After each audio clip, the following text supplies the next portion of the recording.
My principal said it straight to my best friend's face.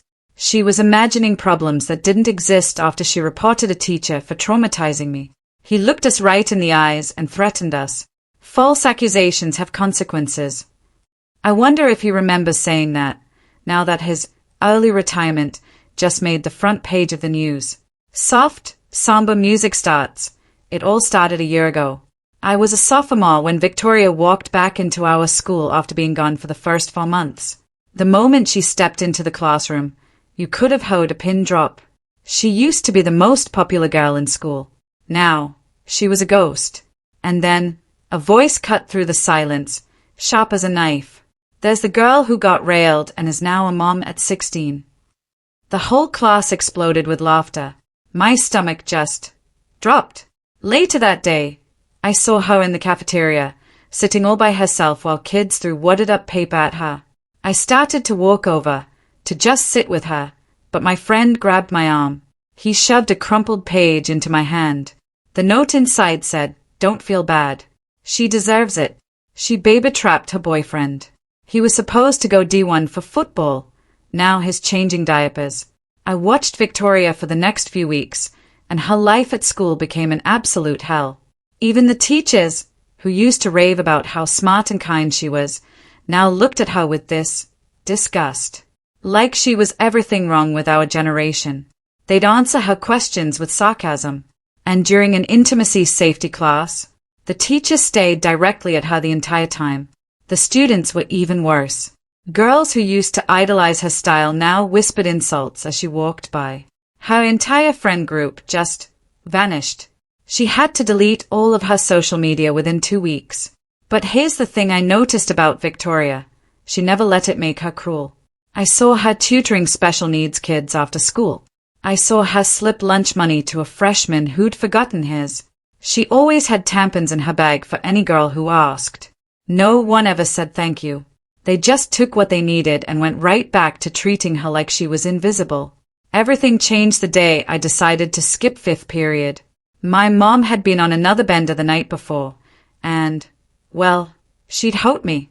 My hands wouldn't stop shaking, and I just needed a smoke. I went to the hidden spot behind the gym, the one place with no cameras. I was halfway through my cigarette when I heard footsteps. It was Mr. Peterson, my geometry teacher. Everyone loved him. He was that teacher, the cool one, the one girls giggled at when he made lame jokes. "Rough day?" he asked, stepping closer. I knew I was caught. I just locked eyes with him and begged him not to tell anyone. "I won't," he said, his voice soft. "I've noticed you've been stressed lately. I could help you relax." Before I could even process what he meant, he had me backed against the wall. His hand started sliding down my arm, and I completely froze. My cigarette just fell from my fingers. "Just let me help you," he whispered. "Back the F away." Victoria. She was standing there, a can of pepper spray pointed right at his face. Her hand was rock steady, even though her voice was trembling with rage. Mr. Peterson stumbled back, trying to play it off. I was just checking on a troubled student. "You're misunderstanding." "I saw everything," she cut him off. Her voice was ice. "Leave, now." He actually listened. He mumbled something about reporting us for smoking and just disappeared. I just stared at her, my eyes screaming thank you. She just shrugged, said she came out for a smoke, too. "Right place, right time," she said. But to me, she was a hero. Victoria walked me straight to the principal's office. She demanded something be done about Mr. Peterson. But Principal Hayes, he barely even looked up from his computer. "Mr. Peterson has taught here for 15 years without a single complaint," he said, bored. "Are you sure you didn't misinterpret what you saw?" He had her pinned against a wall. Victoria insisted. Hayes turned to me. "Is that what happened? Sometimes, when we're upset, we see things differently." Then he looked back at Victoria, and his voice dripped with condescension. "And given your situation, I can understand why you might see problems where there are none. If you didn't want drama, Maybe you should have thought about that at 15. Victoria's face turned beet red. Her eyes filled with tears, and she just walked out. I was too scared to speak. I just followed her. I didn't see her for the next 2 days. When she came back, the worst thing imaginable had happened. A guy from my algebra class called me over, smirking. He shoved his phone in my face. Check this out. My stomach turned to lead. It was a post from our year's private gossip account. It was a nude photo of Victoria. But it wasn't real. It was AI. Her face photoshopped onto someone else's body. I felt sick. Like, physically sick. Pretty funny, right? He laughed. I just nodded and walked away, trying not to throw up. I went looking for Victoria and found her in our spot behind the gym. She was curled up on the ground, just sobbing her heart out. I didn't say a word. I just sat down next to her. After what felt like forever, she turned to me, her face a mess of tears. "You're the only friend I have left," she whispered, before collapsing into my arms. "You deserve to know the truth," she mumbled into my shoulder. "My ex-boyfriend, Jake, he isn't the father." I couldn't believe it. "Then, who is?" I asked. She looked up, her eyes broken. "Mr. Peterson." My heart stopped. The same teacher. The same man she had just saved me from. It all clicked into place. The way he'd cornered me, how confident he was. He'd done this before. She told me everything. How he offered her extra tutoring. How he made her feel special, important. How one day he kept her after school. And it happened. She never told anyone because who would believe her? The beloved teacher of the year versus the popular girl everyone already thought was stuck up. "Why did you come back?" I asked her. "Why put yourself through all this?" She wiped her eyes. "I couldn't let him win. I have to graduate. I have to show my baby that you don't give up when things get hard." Her voice broke. "But now, with these photos, I don't know if I can do it." "We have to do something," I said, my voice shaking with anger.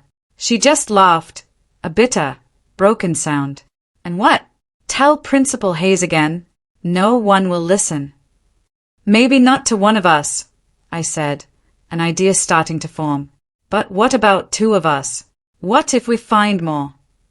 She looked at me like I was crazy, but I saw it, a tiny spark of hope in her eyes.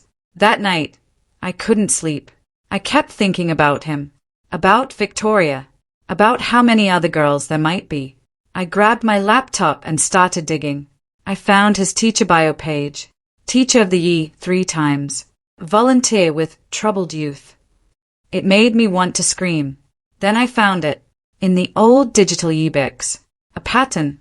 Every year, 2 or 3 girls who were failing his class would suddenly shoot up to an A. Just in his class. No way else. The next morning, I showed Victoria. We knew we were onto something. We started asking around, carefully. We'd ask girls about his class, and they'd get this look. This weird, closed-off look. One junior named Lauren almost started crying when Victoria mentioned his tutoring sessions, then just ran away. We were close, but no one would talk. Then Victoria remembered. Peterson kept an old-school paper gradebook in his desk. She'd seen him writing in it, making little notes next to students' names. Stars. He put stars next to her name. She thought it meant she was special. Now, she knew it meant something else entirely. We had to get that book. We waited until he was at basketball practice, used a spare key Victoria knew about from the department office, and slipped into his classroom. My heart was pounding out of my chest. His desk was neat. A world's best teacher mug sat on a stack of papers. We found the locked drawer, pried it open with a letter opener, and there they were. 3 grade books. We started flipping through, and we found them. Stars. Dozens of stars next to girls' names. Going back years. Lauren's name was there. 3 stars. We took pictures of every single page. As we were putting them back, a folded piece of paper fell out. The note inside was written in careful, young cursive. Mr. P. Thank you for yesterday. I won't tell anyone. Please don't fail me. There was no signature. Victoria's face went white. She whispered that he'd made her write a note just like it. He called it insurance. Suddenly, we heard footsteps. Principal Hayes. He walked right into the classroom, went to Peterson's desk, opened a drawer, looked at a folder, and then left. He was in on it. He was protecting him. We knew then we couldn't trust anyone at the school. The next day, we showed our proof to Principal Hayes one last time. The photos of the grade book. The pattern. He barely glanced at them. Then I showed him a screenshot of texts another girl, Brittany, had secretly given me. Peterson, asking her to meet him, telling her she was special. His face changed. He looked at us, his voice cold. He said we were making a serious accusation. He warned us. False accusations have consequences. That's when Victoria just laughed.